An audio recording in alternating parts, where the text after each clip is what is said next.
आज का लेक्चर शुरू करते हैं नई थियरी के साथ। आज भी आपको पढ़ना है हाइब्रिडाइजेशन।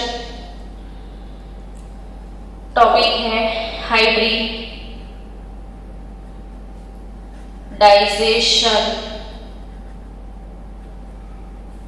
इन्वॉल्विंग डी ऑर्बिटल,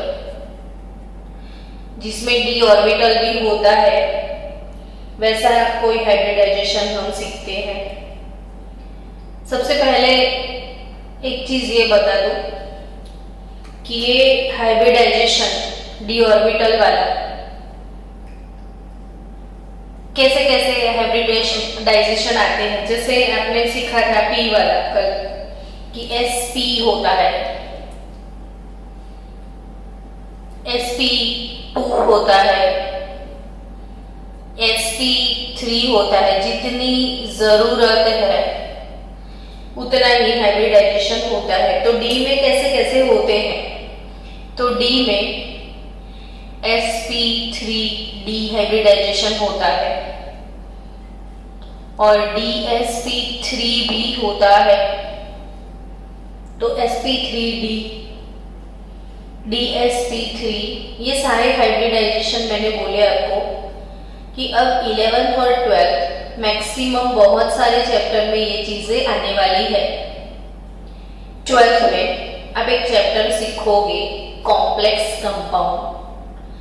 तो इसमें जितने भी बहुत सारे कॉम्प्लेक्सेस है सबके हाइब्रिडाइजेशन आपको दिखाने हैं बोर्ड एग्जाम में। यानी इतने सारे कॉम्प्लेक्स के हाइब्रिडाइजेशन आप खुद निकालोगे, खुद बनाओगे। तो यही चीज है कि ये बार बार रिपीट होने वाला टॉपिक है। तो ये बेसिक है, आज आपको 1 to 100 सीखना है, फिर रोज उसको यूटिलाइज करना है। तो sp3 हाइब्रिडाइजेशन का मतलब होता है एक s orbital px py pz, एक s ऑर्बिटल, फिर px py pz, 3p orbital और उसके बाद 1d ऑर्बिटल, 1d ऑर्बिटल। तो जनरली एक सिंगल d ऑर्बिटल आप यूज करोगे तो वो dz² होगा, वो याद रखना। एक ही d ऑर्बिटल यूज कर रहे हो तो वो कौन सा होगा, dz² वाला होगा, क्योंकि dz² सिंगल डम्बेल है अगर आपको पता है तो। d ऑर्बिटल का शेप डबल डम्बेल है, सबको पता है ना। d ऑर्बिटल का शेप ऐसा कुछ था, लेकिन जो dz² है एक ऑर्बिटल ऐसा है वो सिंगल डम्बेल वाला है, तो सिर्फ एक d यूज होने वाला है। sp3d हाइब्रिडाइजेशन होता है तो याद रखियो ये dz² ऑर्बिटल होगा।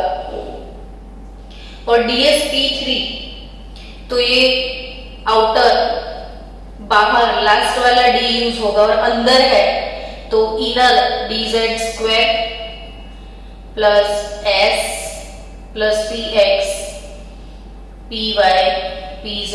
ये चीजें आपको 12th में और ज्यादा क्लियर होगी, लेकिन यहाँ पे अब इतना तो पढ़ो कि ऐसे हाइब्रिडाइजेशन होते हैं।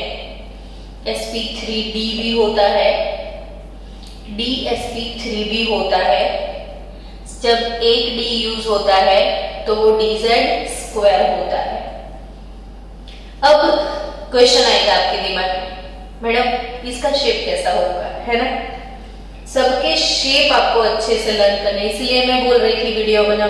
देखो मिथेन का शेप सबके माइंड में क्लियर हो गया कि वो टेट्राहेड्रल है।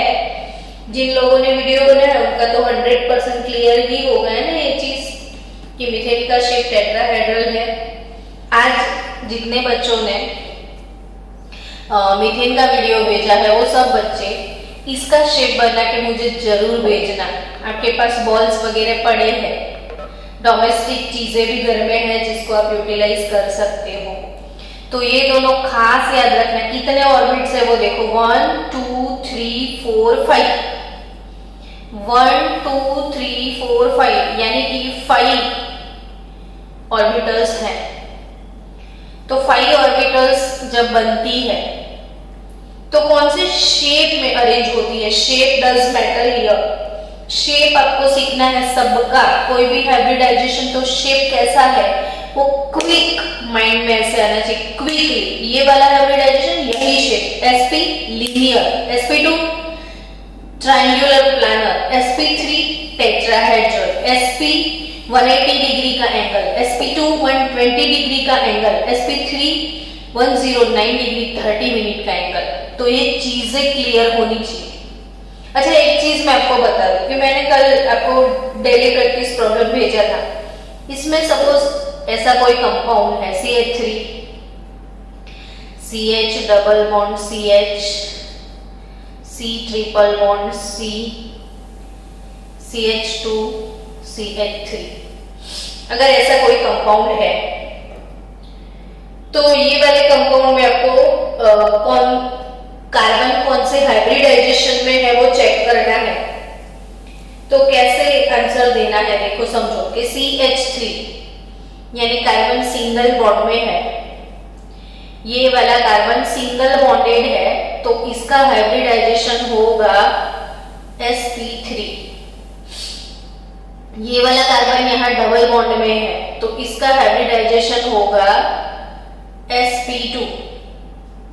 इस वाले कार्बन का हाइब्रिडाइजेशन होगा sp2। ये वाले कार्बन का हाइब्रिडाइजेशन होगा sp। इसका हाइब्रिडाइजेशन होगा sp। कैसे देखना है वो सीखा आपने। सिंगल बॉन्ड वाला है ना तो sp3, डबल बॉन्डेड है ना तो sp2, ट्रिपल बॉन्डेड है तो sp हाइब्रिडाइजेशन करेगा। ये अल्केन है, ये अल्कीन है, ये अल्काइन है। अब ये सिंगल बॉन्डेड है तो sp3 करेगा, ये भी सिंगल बॉन्डेड है तो sp3 हाइब्रिडाइजेशन होगा। तो ये एक इंपॉर्टेंट चीज है जो आपको सीखनी है हाइड्रोकार्बन चैप्टर में। लेकिन यहाँ पे हम हाइब्रिडाइजेशन पे फोकस कर रहे हैं तो मैंने ये चीज सिखाई आपको। प्रैक्टिस करो, डेली प्रैक्टिस प्रॉब्लम में आपको जो भी डाउट्स है वो सेंड करना है। एवरीडे हम एक दो डाउट को शेयर करते हुए क्लियर करवा देंगे। चलो, अब इसका शेप 5 ऑर्बिटल है तो 5 ऑर्बिटल्स को कैसे अरेंज किया जाए। तो 5 sp3d हाइब्रिड ऑर्बिट और dsp3 हाइब्रिड ऑर्बिट हो, दोनों का शेप इक्वल सेम रहेगा। वो कैसा होगा वो ध्यान से समझो।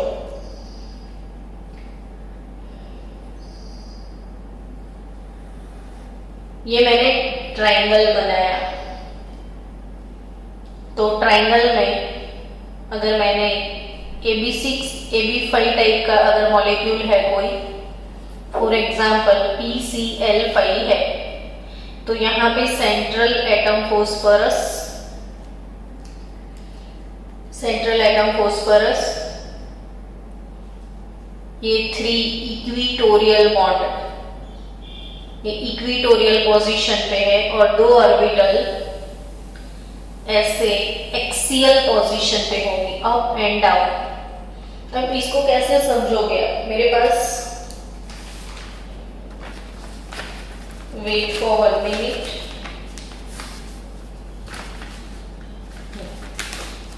ऐसे समझो, ट्रायंगल, ये ट्रायंगल है ना, तो इसको ऐसे समझो आप कि यहाँ पे फॉस्फोरस है तो एक बॉन्ड ऐसे होगा Cl, दूसरा ऐसे होगा और तीसरा ऐसे होगा। ये प्लानर होगा तीनों तीन में। अब चौथा कहाँ होगा तो ऐसे एक्सियल, ये तीनों इक्विटोरियल पोजीशन पे है। और 5th वाला कहाँ होगा तो ऐसे, मतलब अप द स्काई और below the sky, sorry up the plane and below the plane. समझो कि एक फॉस्फोरस के नीचे होगा और दूसरा फॉस्फोरस के ऊपर होगा। समझ रहे हो? अब ये तीनों को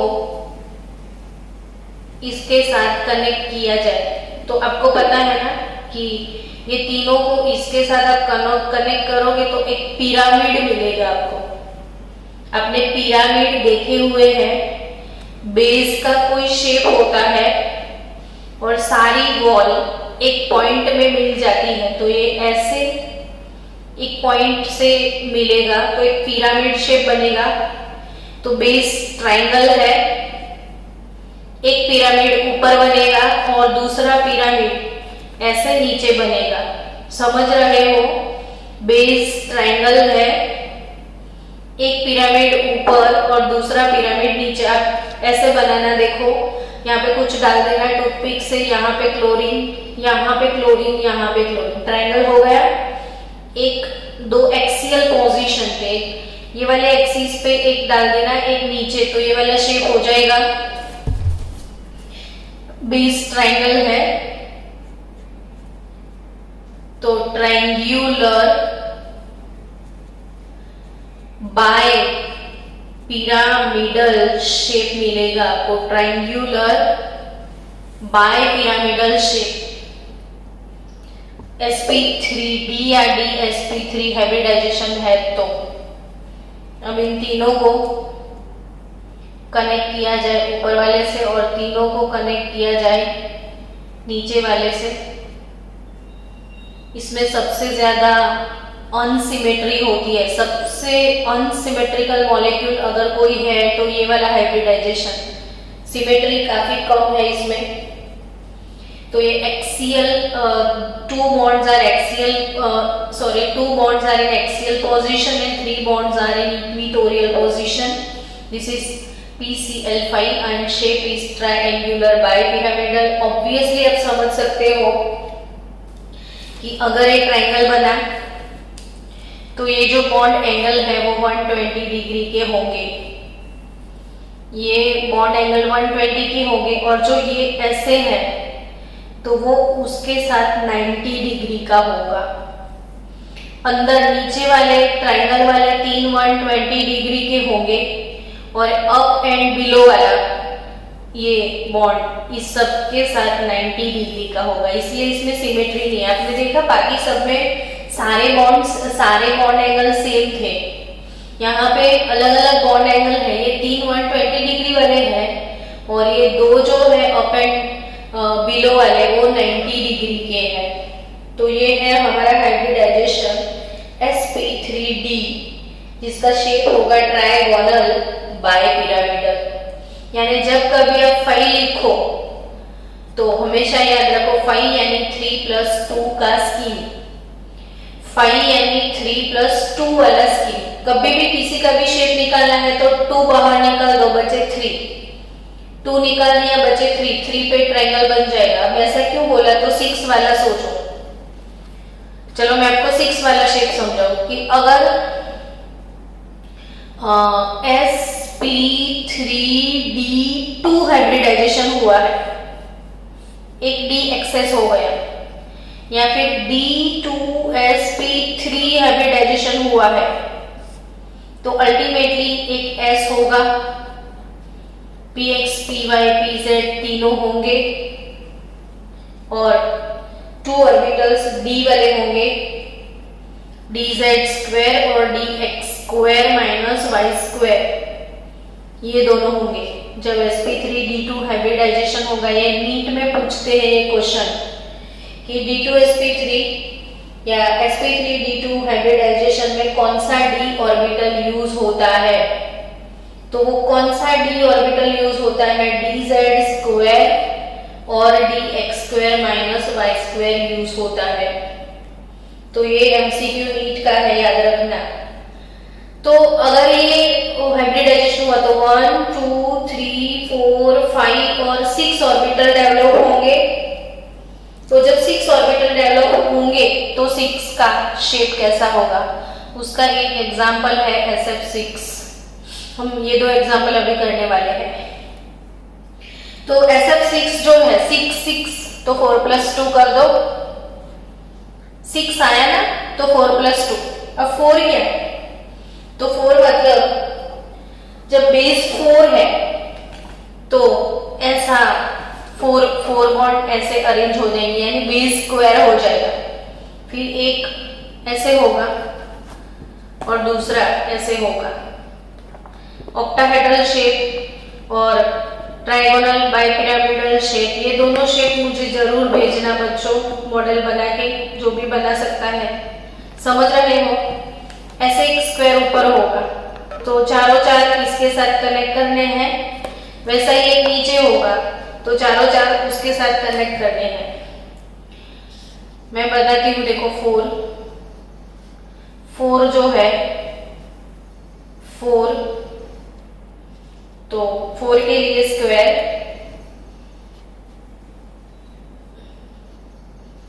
आपको एंगल ऑब्वियसली पता चल गया 90 डिग्री का है, अप एंड बिलो। अब चारों को इसके साथ कनेक्ट कर दो, 1 2 3 और 4, ये भी पिरामिड है लेकिन बेस उसका स्क्वायर है। अब चारों को नीचे कनेक्ट कर दो तो ये जो शेप बन गया उसको बोलेंगे हम ऑक्टाहेड्रल शेप। ये कौन सा शेप है बच्चों?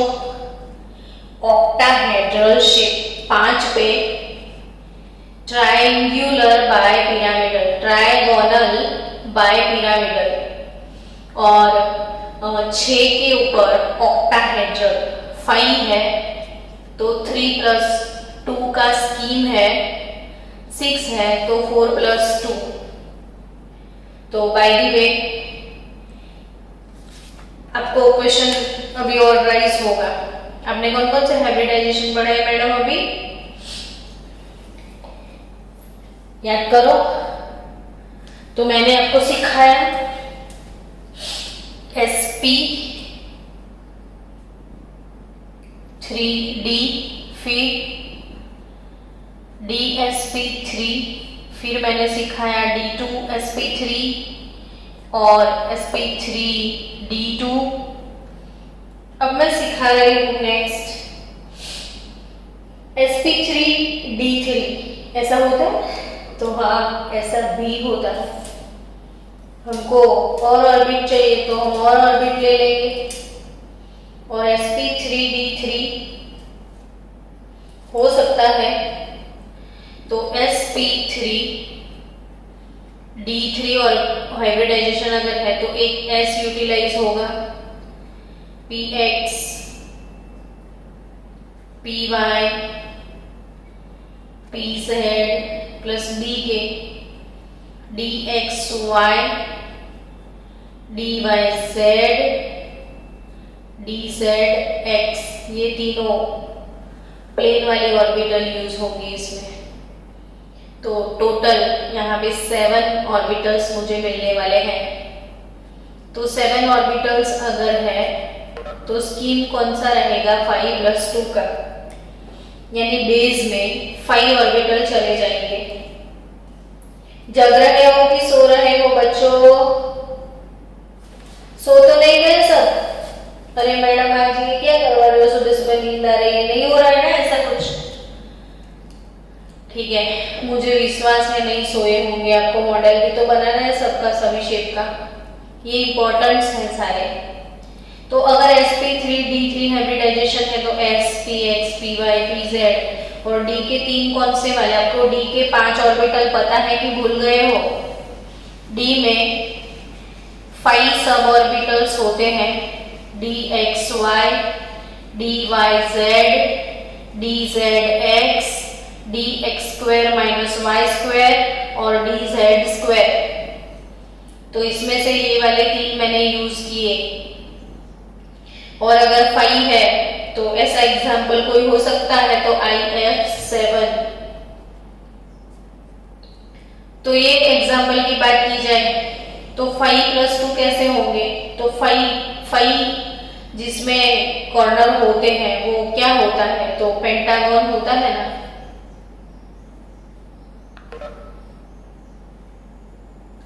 तो ये I बीच में रख दो, पेंटागोनल शेप है ये। 5 बॉन्ड ऐसे होंगे, 1 सेम अबव द प्लेन, एक बिलो द प्लेन होगा, और ये पांचों को इसके साथ कनेक्ट करना है, 1 2 3 4, एक पिरामिड बन जाएगा ऐसे। 5 नीचे बेस में 5 होंगे, पेंटागोनल होगा, और ऊपर एक पॉइंट पे मिलेंगे तो पिरामिड, और नीचे भी एक पॉइंट पे ये मिलेंगे, पांचों 5। तो इसमें बाय पिरामिड हो गया। तो ये शेप है पेंटागोनल बाय पिरामिडल। ये कौन सा शेप है? Pentagonal bipyramidal. तो डी इन्वॉल्विंग हाइब्रिडाइजेशन आपने सीखा तीसरा, sp3 d3 और d3 sp3, but sp3 d3। ऐसे तो ऐसे बहुत सारे एक्सेप्शन में हाइब्रिडाइजेशन है। d3 sp होता है KMnO4 में, dsp2 भी आएगा, वो सब 12th में सीख लेंगे। लेकिन कहीं आए ऐसा लिखा हुआ तो it is possible, don't worry. चलो, तो बाकी सबके हाइब्रिडाइजेशन, डी इन्वॉल्विंग भी बहुत सारे हाइब्रिडाइजेशन है। तो कोई एग्जाम्पल से हम सीखना शुरू करते हैं। आज एक एग्जाम्पल सीखना है PCl5। ऑब्वियसली सेंट्रल एटम अगर फोस्फोरस है तो मैं इसको A बोल दूं, और फोस्फोरस के आजू बाजू में 5 Cl लगे हुए हैं, तो AB5 टाइप का ये मॉलिक्यूल हो गया। किस टाइप का मॉलिक्यूल हुआ? AB5, मतलब एक सेंट्रल एटम और इसके सराउंडिंग्स में 5 अदर एटम्स, तो it is a type of AB5। Now central atom phosphorus, तो उसका एटॉमिक नंबर है 15। इनर्ट गैस इसमें होगा नियॉन और कॉन्फ़िगरेशन होगा 3s। 15 ग्रुप का मेंबर है ना फोस्फोरस, तो 15 ग्रुप का कॉमन कॉन्फ़िगरेशन कौन सा होता है? ns2np3 होता है ना? ns2np3 होगा। तो ये है 3 नंबर का ऑर्बिट, 3s 3p, लेकिन इसमें 3 नंबर में d भी होता है, भले वैकेंट होता है, उसके पास इलेक्ट्रॉन नहीं है अंदर डालने के लिए, लेकिन घर तो है ना। अगर किसी के पास 3 घर है तो वो एक घर में रहेगा, बाकी के 2 खाली पड़े होंगे, लेकिन घर तो है ना उसके पास। वैसे ये थर्ड ऑर्बिट है, तो 3s 3p 3d तीनों ऑर्बिटल्स उसमें होते हैं। तो इसके इलेक्ट्रॉनिक कॉन्फ़िगरेशन में 3s, आपको पता है ना 3s से हायर एनर्जी लेवल 3p का है, उससे भी हायर एनर्जी लेवल 3d का है। 3s2 उसमें 2 इलेक्ट्रॉन, और 3p3 इसमें 3 इलेक्ट्रॉन। अब सोचो इसको शेयरिंग करना है क्लोरीन के साथ, 5 क्लोरीन को पार्टी देना है, और 5 क्लोरीन को पार्टी देना है तो वो कैसे देंगे?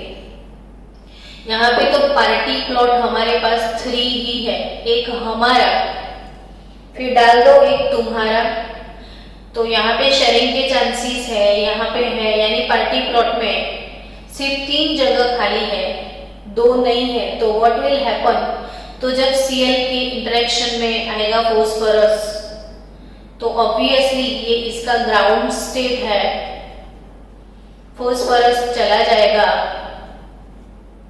एक्साइटेड स्टेट में।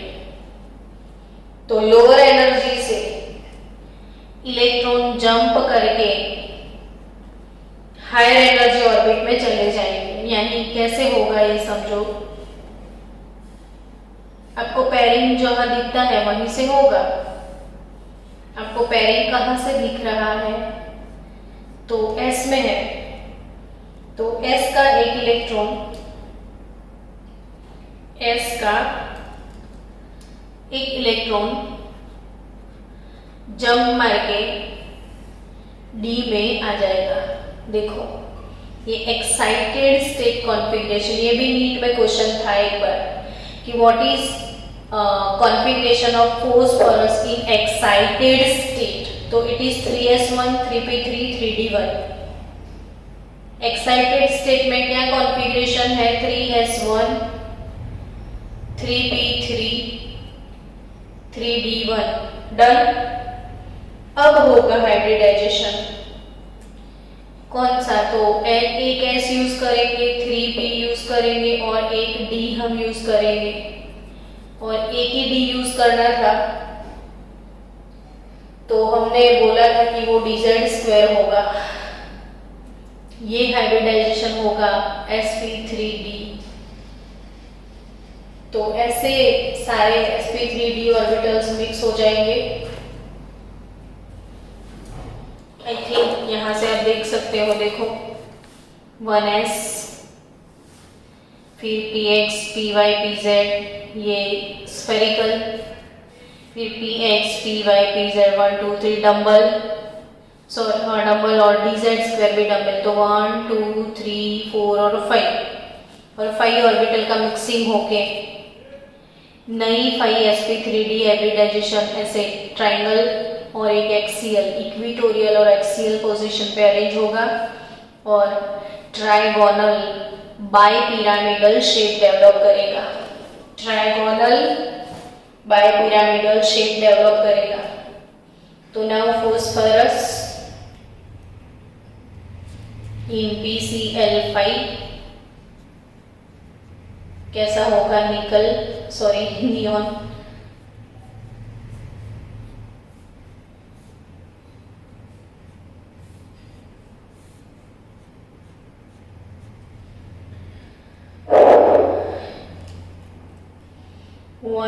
वन सबके पास एक एक इलेक्ट्रॉन है।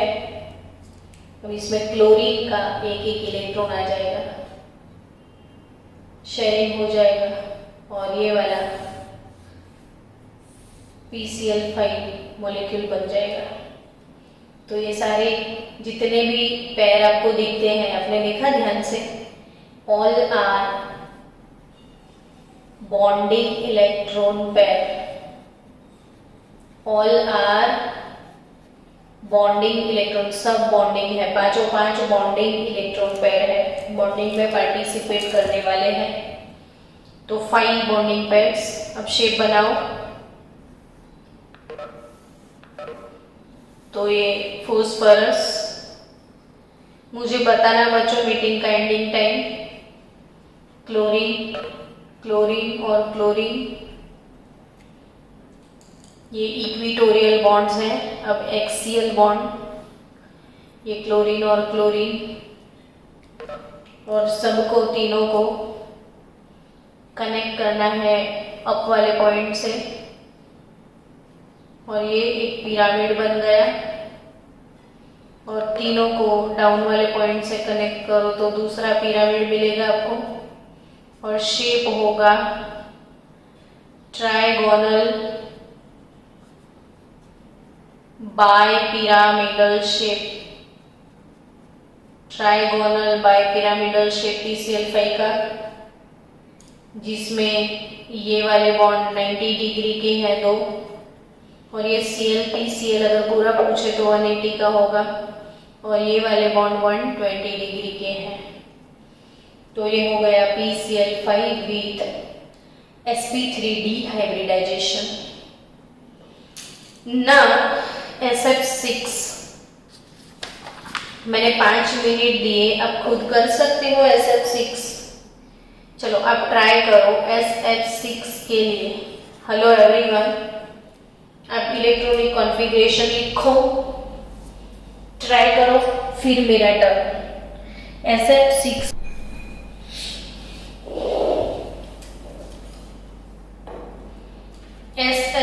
सल्फर,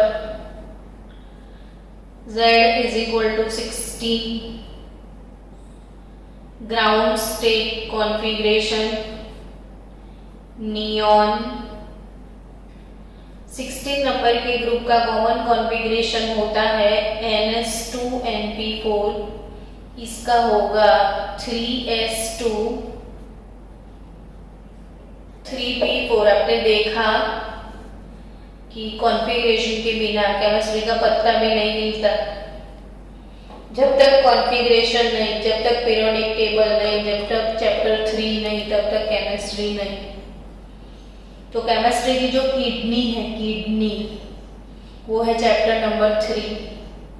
केमिस्ट्री की जो सांसें है, सांस लेना है केमिस्ट्री को, जिंदा है, तो वो इलेक्ट्रॉनिक कॉन्फ़िगरेशन पे, पीरियोडिक टेबल पे। पीरियोडिक टेबल केमिस्ट्री की सांसें है, जब तक है जान तब तक है सांस। तो जब तक आपको पीरियोडिक टेबल और कॉन्फ़िगरेशन नहीं आता केमिस्ट्री में, कुछ भी नहीं आता, मर जाएगा केमिस्ट्री। तो अभी भी जिसने चीजें नहीं प्रिपेयर करी वो प्रिपेयर करे। आपके पास तो वीडियोस भी है, आप जब चाहो तब पढ़ सकते हो। तो सल्फर 16 3s2 3p4 होगा, NS2 NP4। तो P में 4 इलेक्ट्रॉन है, इसके पास भी वैकेंट d ऑर्बिटल होगा। अब देखो पार्टी प्लॉट कितने हैं, तो सिर्फ 2 पार्टी प्लॉट है, और पार्टी कितने लोगों को देनी है, तो 6 लोगों को। अब 6 लोगों को पार्टी देनी है और पार्टी प्लॉट तो सिर्फ 2 है, तो 6 पार्टी प्लॉट कैसे डेवलप होंगे। तो sulphur Z is equal to 16 in excited state. अब लोअर एनर्जी वाले इलेक्ट्रॉन जब सल्फर फ्लोरीन के इंटरेक्शन में आता है तो इसके लोअर एनर्जी वाले इलेक्ट्रॉन हायर एनर्जी वाले ऑर्बिट में मूव हो जाते हैं, इसीलिए तो इसको एक्साइटेड स्टेट बोलते हैं। आपको पता है ना कि एक्साइटेड स्टेट में इलेक्ट्रॉन जंप करके लोअर एनर्जी ऑर्बिट से हायर एनर्जी ऑर्बिट में मूव होता है, जिसको हम इलेक्ट्रॉनिक जंप बोलते हैं, जो अब तक आपने पढ़े हैं बहुत अच्छे से। तो इलेक्ट्रॉनिक जंप होते हैं S का और P वाला, एक S वाला और एक P वाला, दोनों ही d ऑर्बिटल में शिफ्ट हो जाएंगे। और आपको याद रखना है बच्चों, ये भी नीट में आ सकता है कि what is excited state configuration of sulphur. तो 1 2 3 4 5 6 पार्टिकुलर रेडी, ये वाला भी इधर आ जाएगा, ये वाला भी इधर आ जाएगा।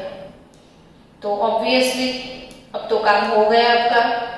तो सल्फर इन, अब कौन सा हाइब्रिडाइजेशन होगा, तो एक S 3p और 2 d यूज होने वाली है।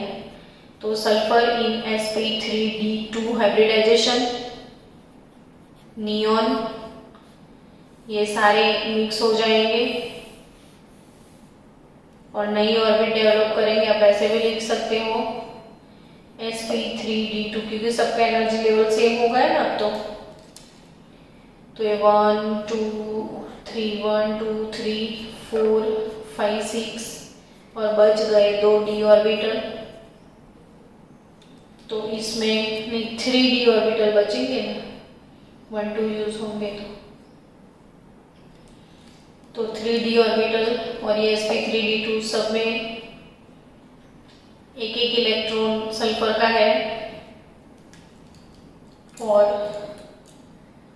दूसरा इलेक्ट्रॉन फ्लोरीन का। और यहाँ पे 6 बॉन्डिंग पेयर जनरेट हुए, कोई लोन पेयर नहीं है इसमें भी, सारे के सारे बॉन्ड बनाने में पार्टिसिपेट करेंगे। तो all are bonding pairs here. तो 6 बॉन्डिंग पेयर, ये हो गया SF6। ये कौन सी डी यूटिलाइज की, तो dz² और dx² - y² वाली डी यहाँ पे हम यूज करेंगे। और शेप कौन सा बनेगा, तो ऑक्टाहेड्रल। कौन सा शेप बनना है, ऑक्टाहेड्रल। कैसे बनाएंगे ऑक्टाहेड्रल शेप, तो बीच में बेस स्क्वायर होगा, चारों तरफ F F F, 1 above the plane 1 below the plane। ये सब ऊपर जाएंगे इसके साथ। पिरामिड बनेगा और चारों नीचे भी कनेक्ट होंगे। और ये वाला जो शेप है वो है ऑक्टाहेड्रल शेप। ये कौन सा शेप है बच्चों? Octahedral shape. और ऑक्टाहेड्रल शेप तो ये हाइब्रिडाइजेशन ऑक्टाहेड्रल शेप का है। और आपको होमवर्क दिया है मैंने, सब लोग होमवर्क में मुझे IF7 करके दिखाओगे। ये आपका होमवर्क जिसमें होगा sp3d3 हाइब्रिडाइजेशन शेप कैसा होगा मैंने सिखाया है। पेंटागोनल बाइपिरामिडल कहीं मैंने सिखाया था ना, पेंटागोनल बाइपिरामिडल शेप। अभी ये 5+2 का स्किप करेंगे। पेंटागोनल बाइपिरामिडल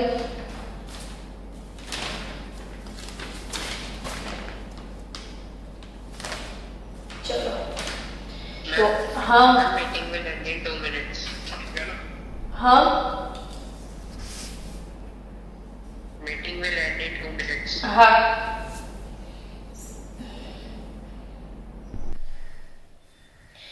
चलो एक डाउट है, कल के पेपर में था डेली प्रैक्टिस प्रॉब्लम में। निसर्ग तेरा वो डाउट क्लियर हो गया ना? और किसी ने मुझे और एक डाउट भेजा था। चलो अगर आपको ऐसा बोला है टेट्रा साइनो इथीन, ये वाला क्वेश्चन 2 to 3 टाइम नीट में पूछा है। 2 to 3 टाइम जेईई मेन के एग्जाम में था और अपने बोर्ड में भी 2 to 3 टाइम ये क्वेश्चन था।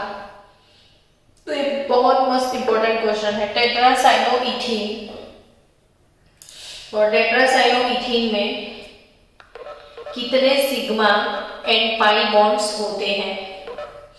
टेट्रासाइनोइथीन में सिग्मा और पाई बॉन्ड्स कितने होते हैं? तो आपको साइनो क्या होता है वो नहीं पता है, ठीक है ना?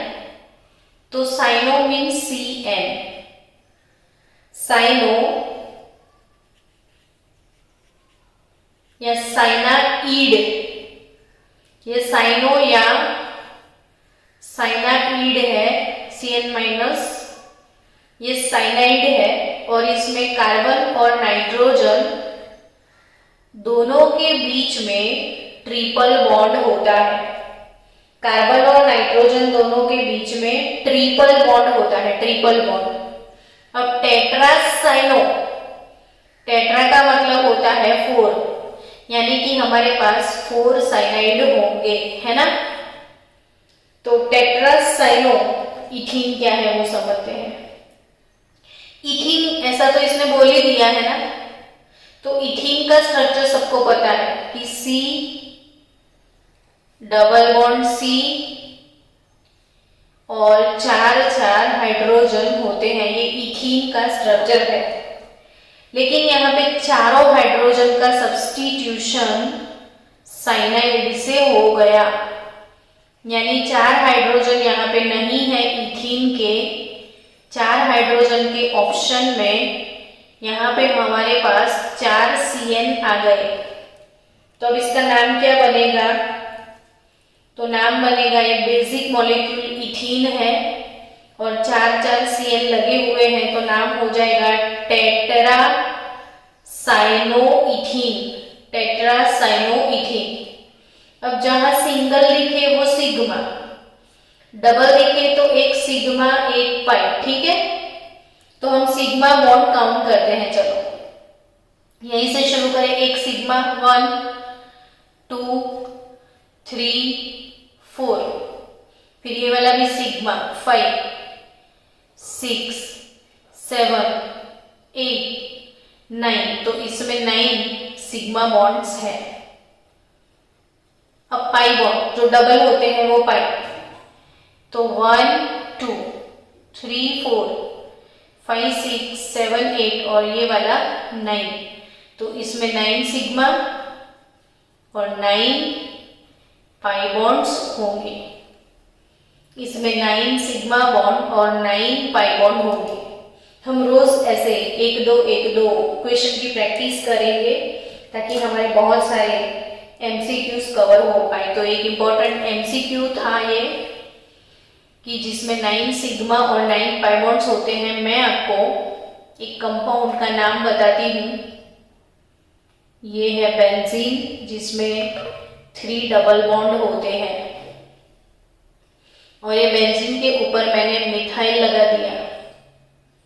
बेंजीन के ऊपर मैंने क्या लगा दिया? मिथाइल, जिसको मैं बोल सकती हूँ मिथाइल बेंजीन, और इसका नाम होगा टोल्यूइन। मिथाइल बेंजीन आप लिख दो, मिथाइल बेंजीन और टोल्यूइन। आपको याद रखना है ये सारी चीजें। अब थोड़े दिन बाद मैं बोलूंगी निधि मैडम को कि आपको ये प्रैक्टिस करवा दे। तो ये है टोल्यूइन, मिथाइल बेंजीन। इसमें सिग्मा एंड पाई बॉन्ड्स कितने हैं वो आज का चैलेंज।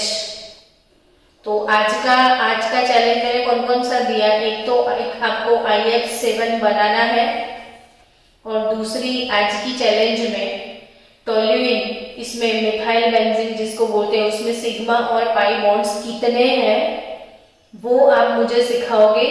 और कल अगर नहीं आता है तो ये दोनों क्वेश्चन हम सॉल्व करेंगे। तो आज का चैलेंज एक्सेप्ट करो और उसको कैलकुलेट करके मुझे दिखाना। दूसरा चैलेंज मैं दे रही हूँ, मेरे साथ साथ एक मॉलिक्यूल लिखो आप। अच्छा, इसमें जितने भी कार्बन है ना, सबका हाइब्रिडाइजेशन भी मुझे बताना। चलो, C डबल बॉन्ड C, फिर सिंगल, फिर ट्रिपल, फिर डबल, फिर ट्रिपल। तो ये जितने भी कार्बन है, ये हर एक कार्बन का हाइब्रिडाइजेशन क्या होगा वो मुझे आज के चैलेंज में, मतलब आपको 3 क्वेश्चन करने हैं। IF7 का स्ट्रक्चर बनाना है, पूरा हाइब्रिडाइजेशन, टोल्यूइन के सिग्मा पाई बॉन्ड आपको काउंट करने हैं, और ये जो है मैंने कंपाउंड बनाया। अब आपको सोचना है हाँ इस कंपाउंड में, अच्छा इसमें सिग्मा पाई कितने हैं वो भी काउंट कर देना ना, 2 काम हो जाएंगे। ये वाले कंपाउंड में सिग्मा पाई कितने हैं वो काउंट करना है। हर एक कार्बन का हाइब्रिडाइजेशन भी आपको बताना है, और IF7 उसका हाइब्रिडाइजेशन बनाना है। तो आज का चैलेंज कल ओवरकम करके मुझे बताना। तो चलो मिलते हैं ब्रेक के बाद।